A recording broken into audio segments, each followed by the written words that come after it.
We're gonna continue today our practice on Java loops. I will send you in chat a new program that you need to implement. Okay.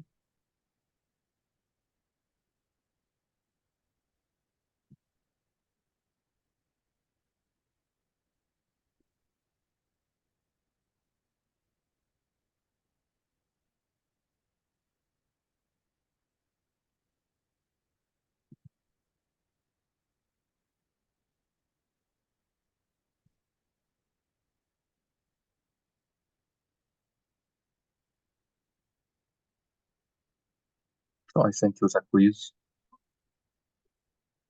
in chat. For that, please, when your IDE is ready, create a new file. And again, copy paste the problem statement in a comment.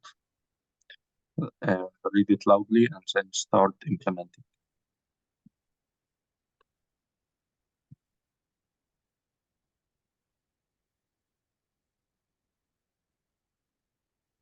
You can call it factorial.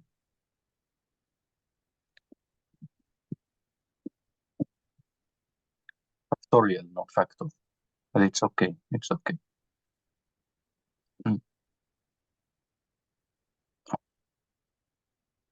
Okay, good. Just please copy the problem statement and paste it here in the comment.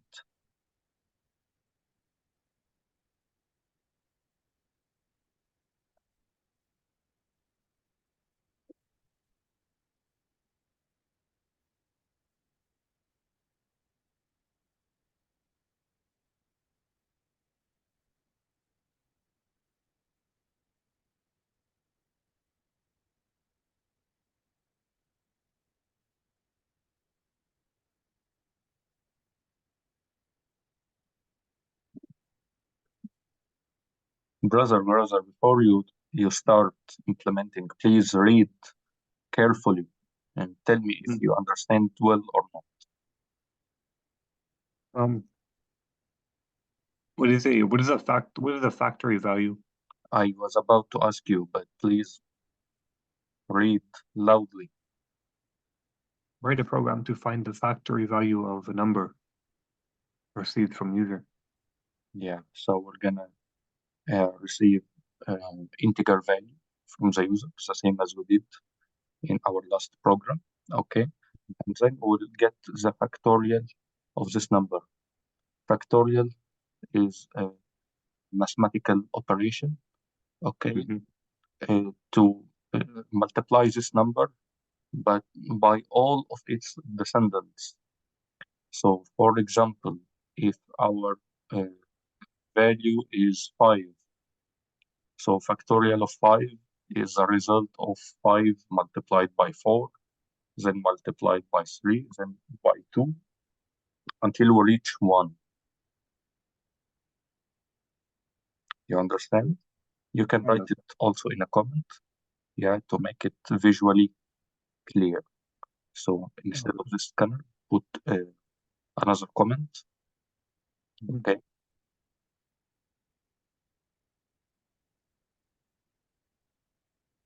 Yeah, write factorial 5 equals to 5 times 4 times 3 times 2 times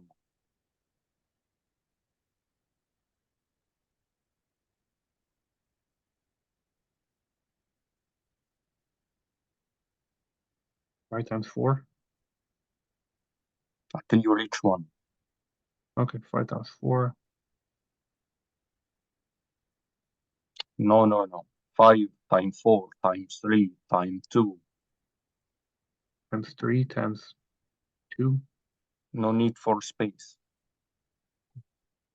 Okay. Times 3 times 2 times 1. So this is factorial 5. Here before the equal sign, put 5. So you understand that this 5 times 4 times 3 times 2 times 1 means factorial of 5. Okay? Factorial equals factorial 5.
Brother, Yeah. if you already know now what is factorial, you can start implementing.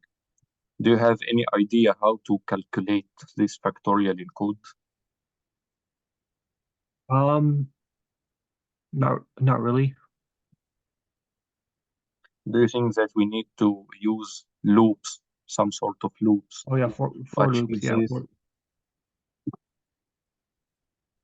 for loops. Okay, so can we start first? We need to tell the user to enter an integer, and Yeah. then we will receive this. Brother, make it on a Yeah. separate line, please. Oh yeah.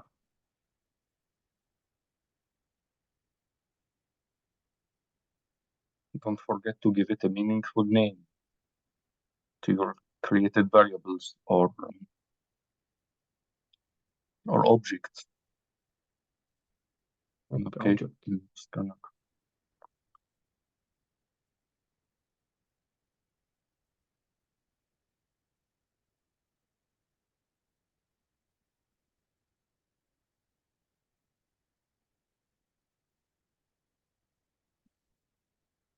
Since you insist to type it all on your own, of course you make mistakes because you don't want to make it easy for yourself.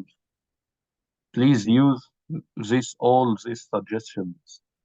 Once you type S, it gives you many suggestions. First is a string, second is system. The one you need, yes, just select system, you're done. Why you need to type it on your own? Yeah. System dot. There's no system. Yeah, I want you to be lazy dealing with this auto suggest and auto complete. Please be lazy. Don't type it all on your own. Just select what suits you. Okay.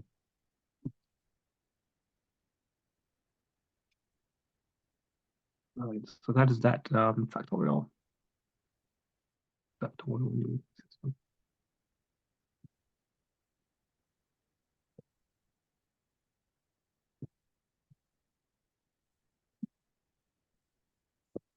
This factorial object will be used to receive the integer input from the user. And then we should store this integer in a variable. You must be familiar with this process.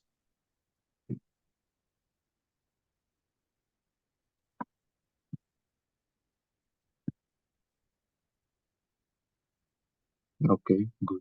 Integer number equal.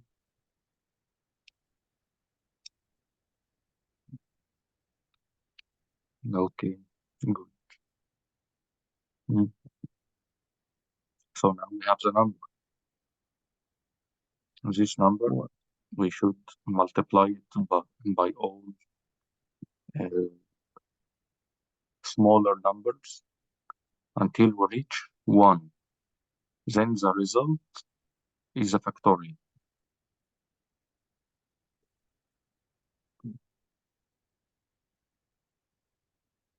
Okay. This your naming convention is not good.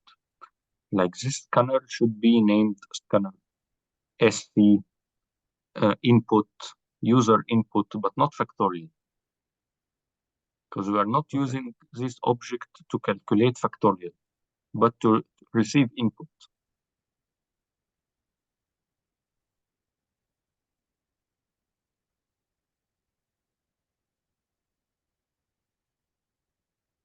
Okay, now since we have the number already, what we're gonna do next? Make a 4. Okay.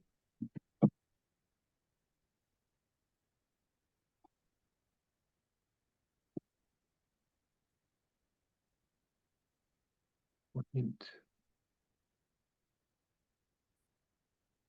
What int?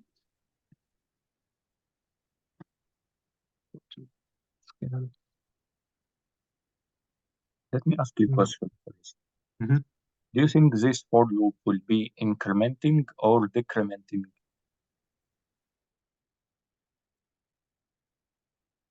Like the initial value of this for loop will get increased each iteration or decreased Incrementing or decrementing?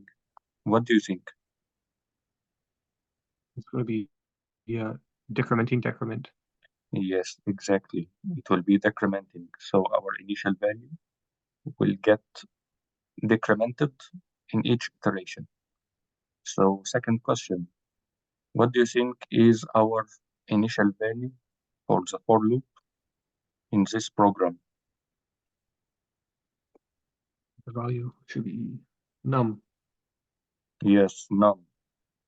But we cannot use num directly like this. We should create variable and then store value of num inside this variable.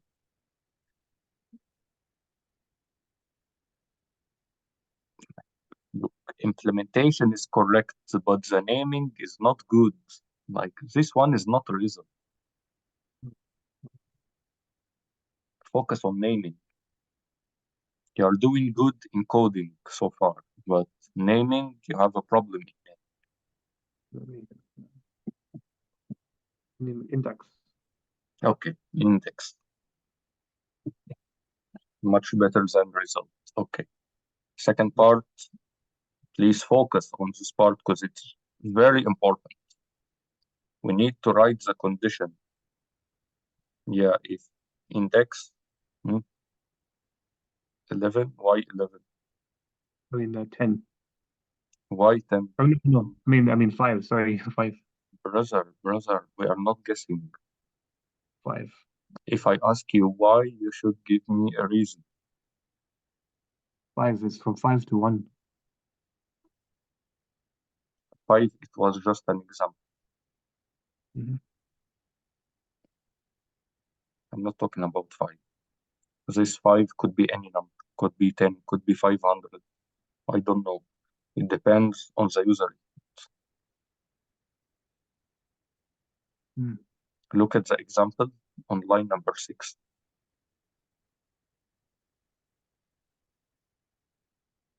Factorial of 5, okay. 5 here representing the user input. And as I told you, it can be any number. Once I receive this number, I multiply it by all smaller numbers until I reach 1. Then the result is a factorial.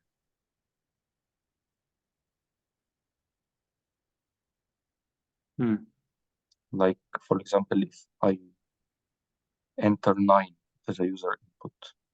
So factorial 9 is 9 times 8 times 7 times 6 times 5 times 4 and so on until we reach 1. Can you do it on your calculator and tell me the result? 5 times 4 times 3. Yeah. On your calculator, type 5 times 4 times 3 times 2 times 1 and tell me the result.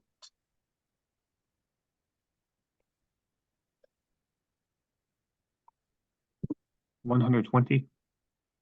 120? Are you sure? It's Yeah. okay. You can type here 120. Okay, Okay. on line number 6. On line number 6. Brother, on line number 6, not here. Oh, 6. Okay, up here. Yeah, because now, yeah, you just calculated factorial of 5. So factorial of 5 is 120. Now you understand what is factorial? Yeah. Okay. So here, number, okay, acting as 5 in this example. Okay.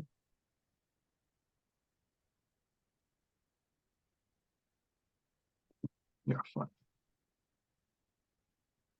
This num, okay, variable num, okay, that holds the user input. In example of line number 6, acting as number 5. Okay. And the index is all the numbers between the multiplication sign.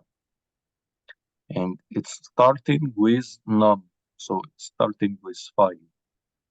And it needs to be ending with number 1 on the right side. You understand? Number one.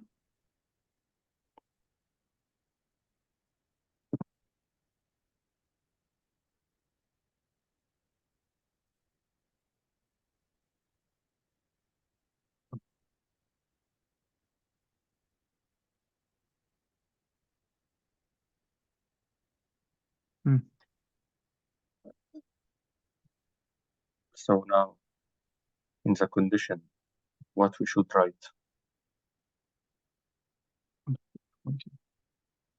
And remember, I asked you, is this for loop incrementing or decrementing? You said decrementing. You're decrementing, yeah. Yeah, okay, so is this condition, is this operator is correct while working with decrementing for loop? Great. We are not predicting. We should be like sure of what we are doing.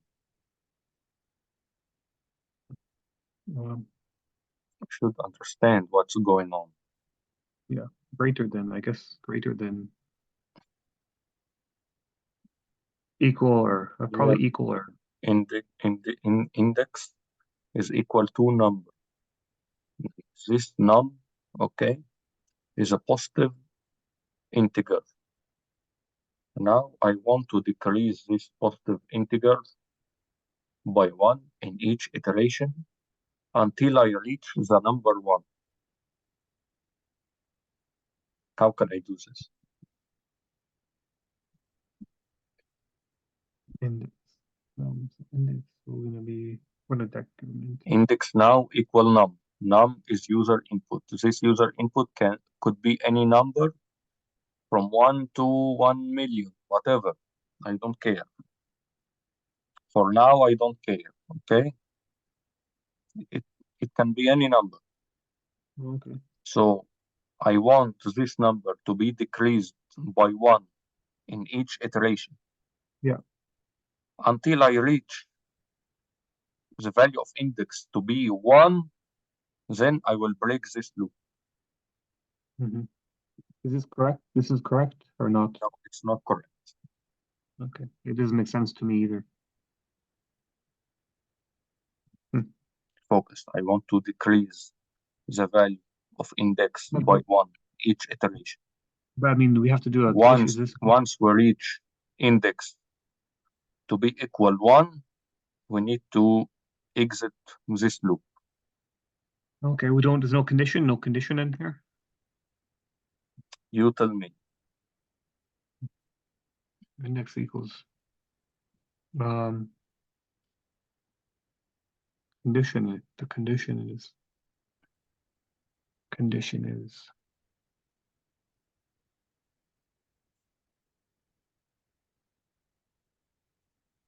Don't get nervous, just relax, think about it. I'm telling you, we should check a condition to make this index get decremented by 1 in each iteration. And once we reach a value of index to be equal 1, okay, we will exit.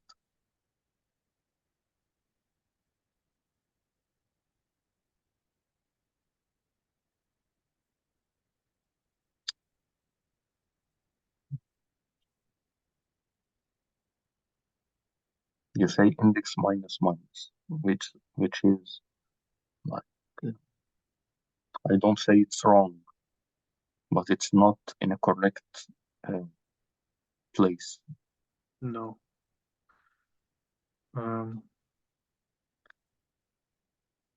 Last step in between these brackets, okay, we make the increment or decrement plus plus or minus minus or whatever. But the step in between, we should write a condition to make this for loop terminate at some point.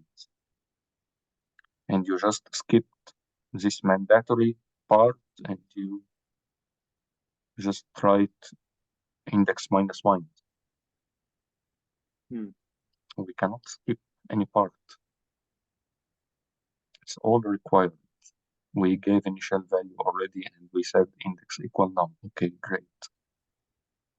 Second step or second part is writing a condition. You didn't write the condition.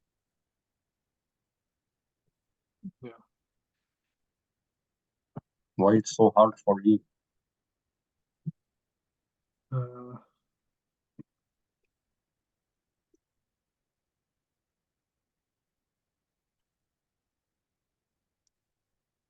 Under than 20. Brother, condition cannot be smaller than, because we just said that we will decrement 1, okay, from index in each iteration. So this value of index is already decreasing. If I put condition index less than whatever, okay, this condition will always be true. So this for loop will never terminate, because index will remain smaller than the value that you're gonna put. Whatever you do, this index will remain smaller than the other variable comparator in the condition. You understand what I mean? Kind of, yeah. Like, for example, if index equal 5, okay, and I say if the condition, if index less than 10, enter the loop, and finally I make index minus minus. So in next iteration, 5 will become 4, and then I will check, does 4 less than 10? Yes, it's less than 10. So we'll execute the loop. We'll decrement index by 1. So index will become 3. It was 4. Then it became 3. And we will check the condition. Does 3 less than 10? Of course, it's less than 10. So it will run forever. You understand? Yeah. But if we are incrementing index, okay, so 5 will become 6, will become 7, will become 8, will become 9, until it become 10. Yes, now the condition will become false. And the for loop will terminate. You understand? So here we are decrementing index. So by default, this index is bigger than the other side of the operator.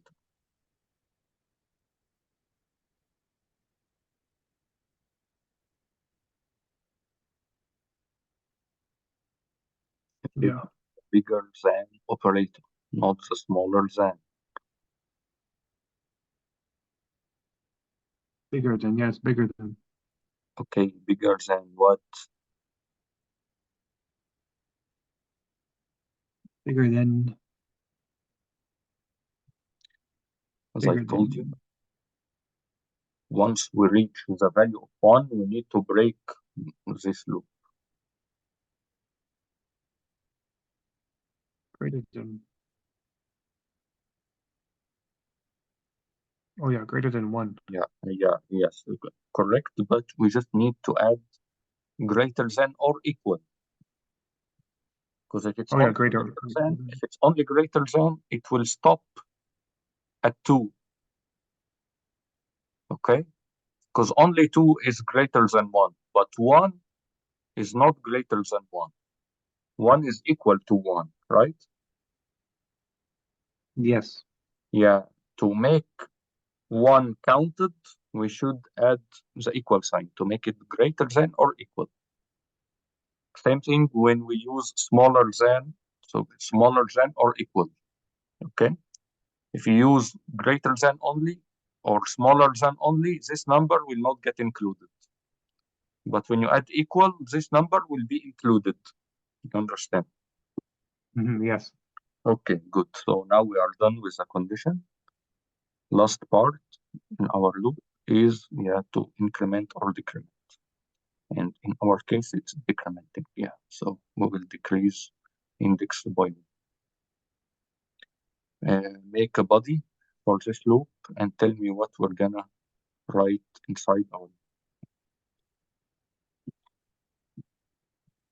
We need to calculate factorial, okay? And as you can see, factorial is a chain of multiplication.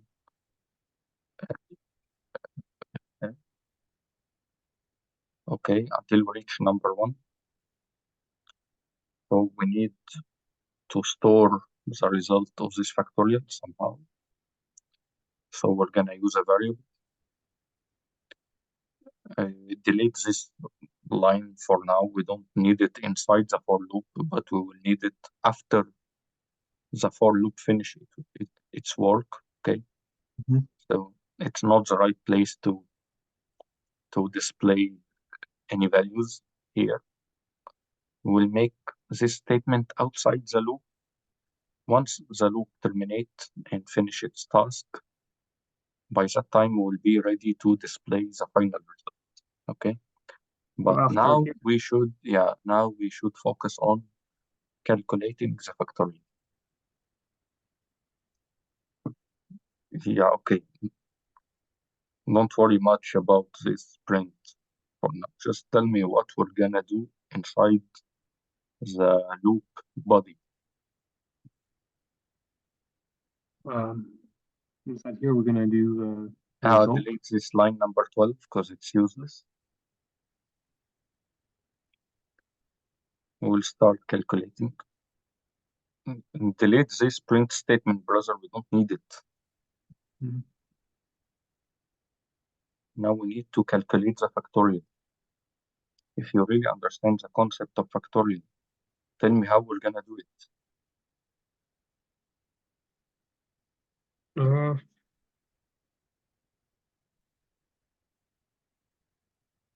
Okay.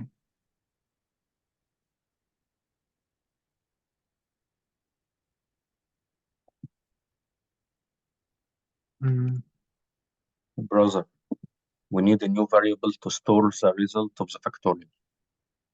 Okay, we're going to do int. It cannot be done here. It cannot be done here inside the for loop itself. Because like this, you will reset the value of this variable in each iteration. Okay. Brother. Yep. You cannot put your variables that you're going to use inside the for loop after the for loop. It should be above the for loop, not below. Okay.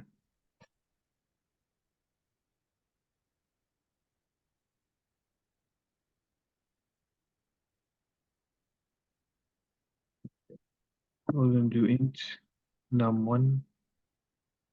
Not num1. I want you to give meaningful name. Okay. This one you can call it factorial, not the scalar. So this one, if you call it factorial, it's meaningful. Okay, good. And now we need to give it a value. What value should be initialized here for the factorial variable? Why 120? Why? Because it goes up to 120. Brother, it was just an example. Okay.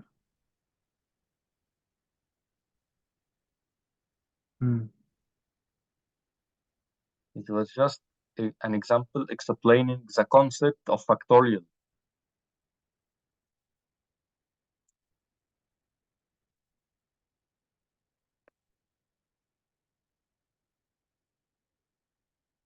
It has nothing to do here with our program.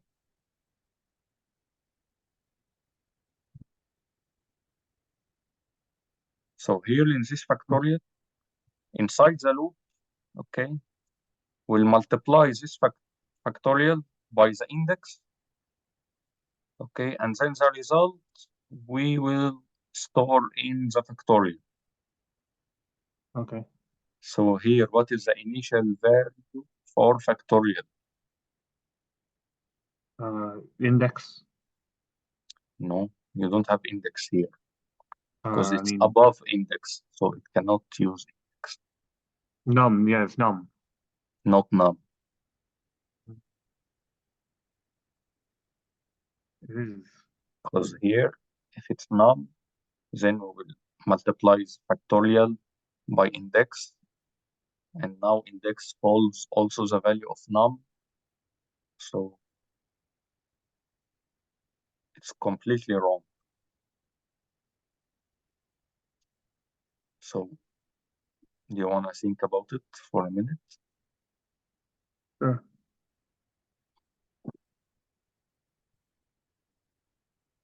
Like we want a value, okay, when it get multiplied by index for the first time, okay, it will not change the value of index. It will return exactly the same value of index. What we're gonna do? Mm. Like I want for the first iteration only in the loop. Okay. When The we one make yeah, yes, exactly. When we make factorial times index, the result will be index. Correct.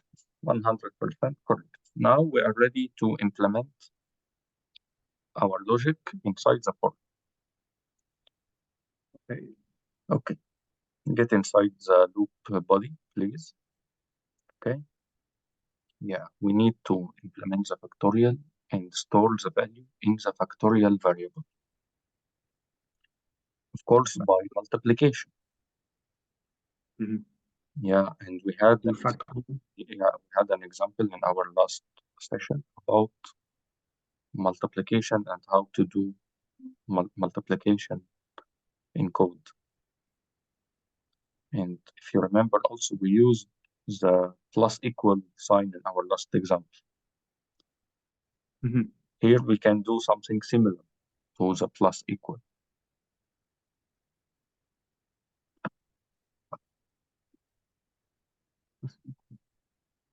Okay.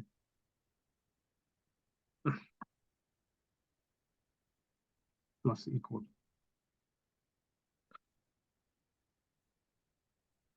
We will not use plus equal, but we will use something similar.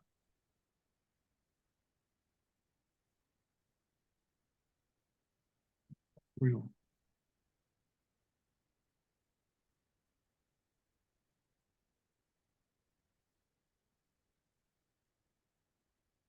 Real. Wait. Why you deleted factorial? Oh, there's something. Is equal? No. Yeah, equal. Not equal. We use this equal only when we write conditions, and now we are not writing conditions. We are performing a mathematical operation. So we need in each iteration to multiply factorial by index, and the new value will be stored in factorial.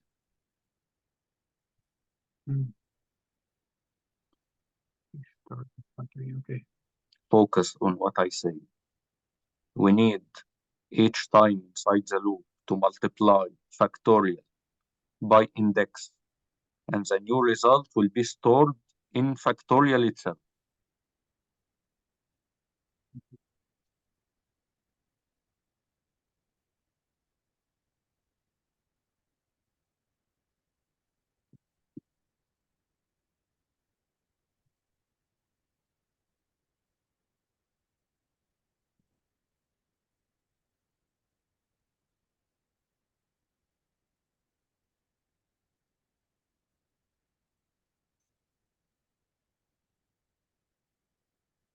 One.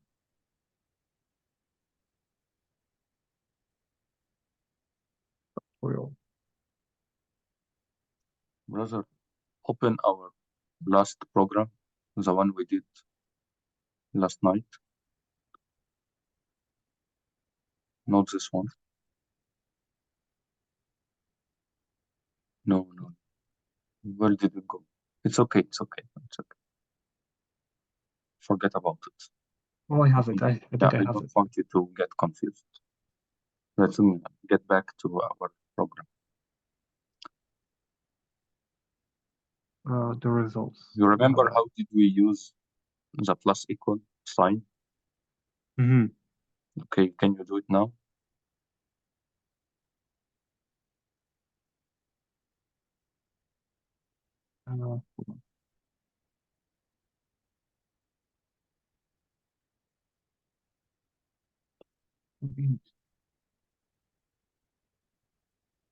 Results.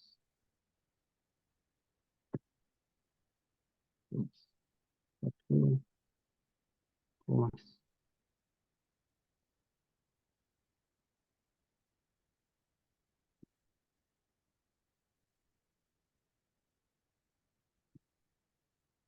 It was called timetable, I think. Yeah. Our last example. Yeah.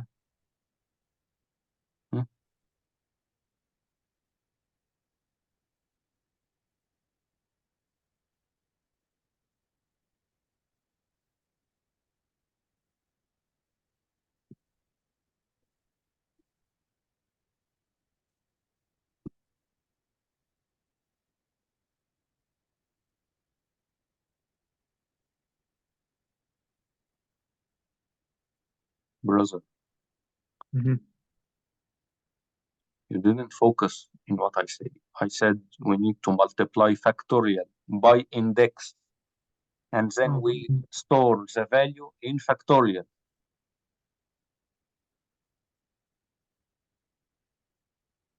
Equals. Why equals? Yeah.